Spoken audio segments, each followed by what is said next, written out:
Bonjour, bienvenue dans cette nouvelle vidéo. Merci de vous abonner, c'est gratuit. Il suffit simplement de cliquer sur le logo qui apparaît en bas à droite de votre écran. Aujourd'hui, nous allons parler de quelque chose de plus pointu que d'habitude, à savoir la fonction qui s'appelle si-erreur.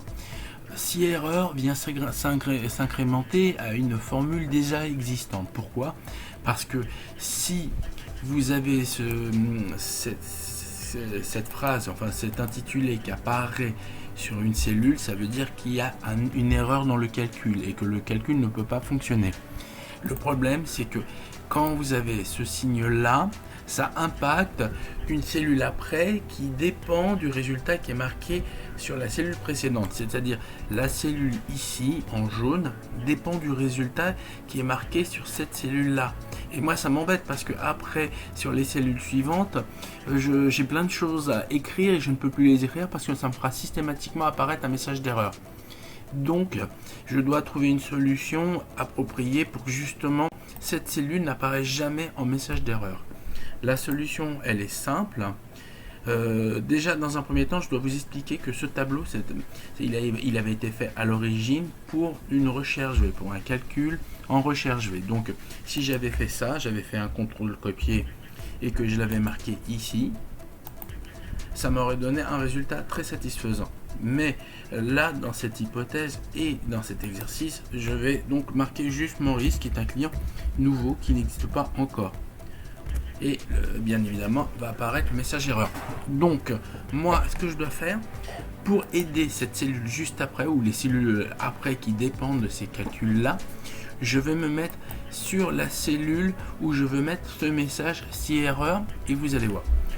Donc, je suis sur la cellule F13 par rapport à un montant qui apparaît, et je vais juste après la virgule. Et j'écris si erreur. Faites très attention, faut pas faire d'erreur de saisie parce que la moindre erreur induira un message qui dira qu'on ne pourra pas faire ce calcul. Donc, si erreur, ouvrir parenthèse, je vais faire un entre guillemets et je vais marquer nouveau client. Comme ça, ça expliquera pourquoi ça ne donne pas de résultat. Donc, je fais entre guillemets, j'écris nouveau client, j'écris ce que je veux en vérité. Je ferme la guillemets.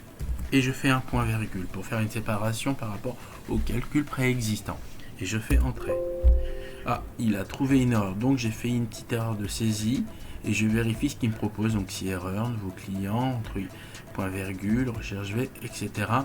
Oui. Très bien. Voilà. Maintenant j'ai compris mon erreur. Simplement, si vous regardez bien, il y a ici une entre parenthèses qui a été fermée. Ici, j'ai rajouté une entre parenthèses. Donc, le système me dit que pour que la formulation soit valable et probante, je dois rajouter aussi de l'autre côté à droite une fin de parenthèse. Donc, quand vous ouvrez une parenthèse, il est totalement impératif de mettre le nombre de fermeture de parenthèse en rapport au nombre d'ouverture de parenthèse que vous avez fait. Donc c'est intéressant d'avoir fait cette erreur puisque ça démontre bien qu'il faut faire très attention à ça. Ensuite, voilà, je mets donc une deuxième parenthèse de fermeture, je fais entrée et le système me reconnaît donc le calcul. Et si on reclique dessus, c'est égal si erreur, ouverture de parenthèse et un peu plus loin, recherche V. Donc j'ai deux formules dans un même calcul. Et comme vous pouvez voir, cette fois-ci, quand le résultat apparaît en formulation d'erreur, au lieu de le marquer formulation d'erreur, il lui attribue quelque chose qui pourrait m'être utile pour les cellules d'après. Donc, moi j'avais fait ici une formulation qui disait bon ou mauvais résultat par rapport aux chiffres que l'on trouve. Et précédemment, on avait vu que ça apparaissait en message d'erreur parce que ici, dans mon F13, il y avait marqué message d'erreur. Là, cette fois-ci, je suis plus prisonnier d'un message message erreur. Donc, à ce niveau de calcul, quand vous commencez à faire des tableaux très évolués, très structurés, vous allez voir que ça va beaucoup vous servir par la suite. Donc voilà. Merci. Bientôt une nouvelle vidéo. Merci de vous abonner. À bientôt.